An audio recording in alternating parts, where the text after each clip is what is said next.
à chaque fois que je poste une vidéo, je marque autoriser les commentaires dans les paramètres par défaut, les commentaires sont autorisés.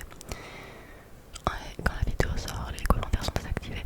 Donc je vais dans les paramètres de la vidéo, je réactive les commentaires.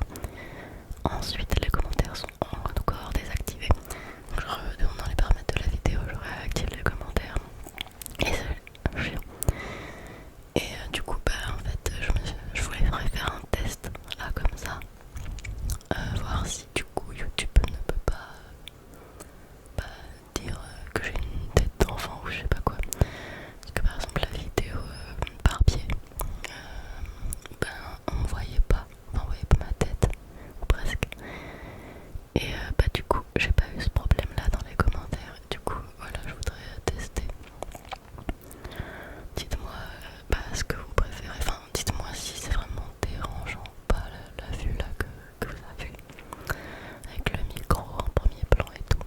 Mais bon, on va voir si ça peut résoudre le problème, ça serait bien quand même. Donc voilà,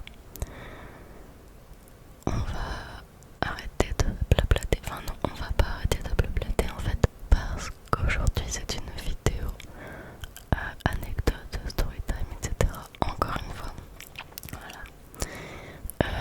Et du coup, à l'heure où je la tourne, j'ai pas encore eu vos retours sur la première. J'espère que ça vous a plu, que ça vous a détendu.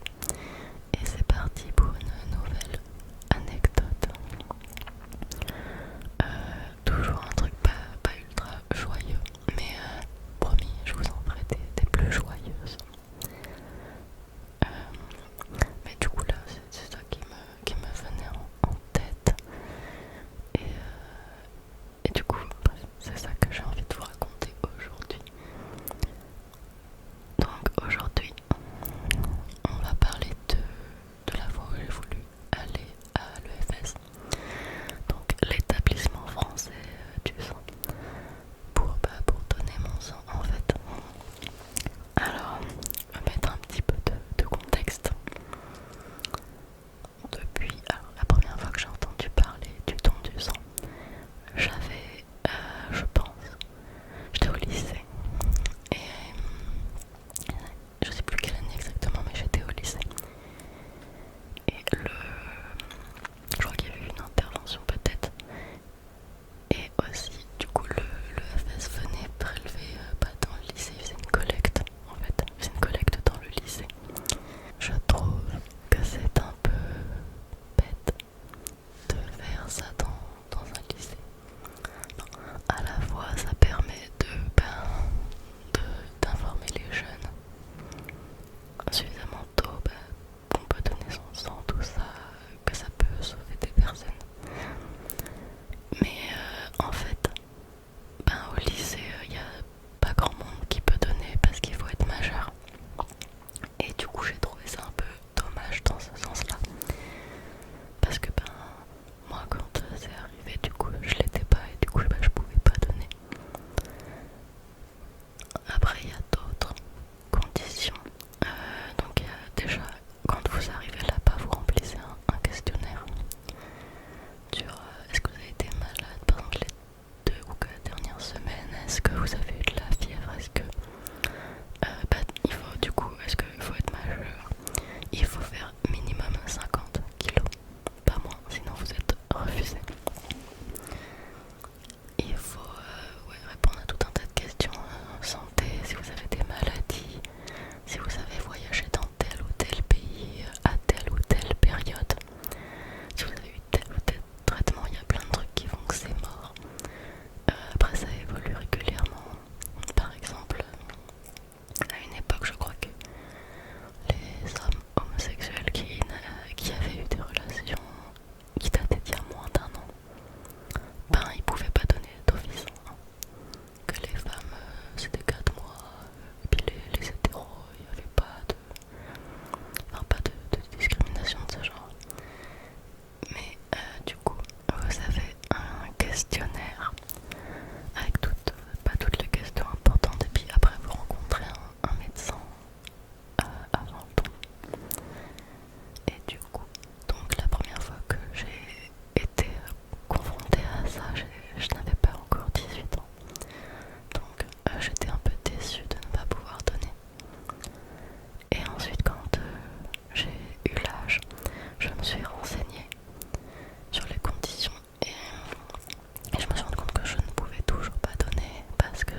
retourner.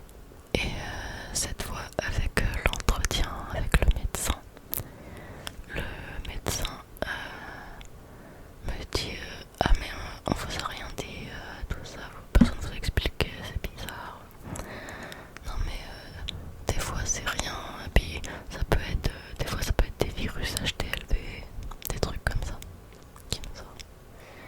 Alors je le regarde, je comprends pas ce qu'il me raconte. Et je lui demande ce que c'est que ce fameux virus HTLV. Et il me répond oh, c'est un virus que certaines populations ont. Ça peut provoquer des leucémies, des trucs comme ça. Et enfin, il te sort ça comme ça. Il est médecin. Elle, je crois, je sais plus. Bref, cette personne est médecin. Et toi, tu viens généreusement donner ton sang. Et après plusieurs fois où bah, ça échoue parce qu'on te dit qu'on sait même pas pourquoi, on te balance comme ça entre deux phrases comme si c'était rien. C'est peut-être virus machin qui donne des leucémies. Et on peut pas en savoir plus, on peut pas faire de tests parce que ça coûte trop cher, je sais pas quoi. Mais on te balance ça comme ça quoi, en fait. Et après démerde-toi avec l'info.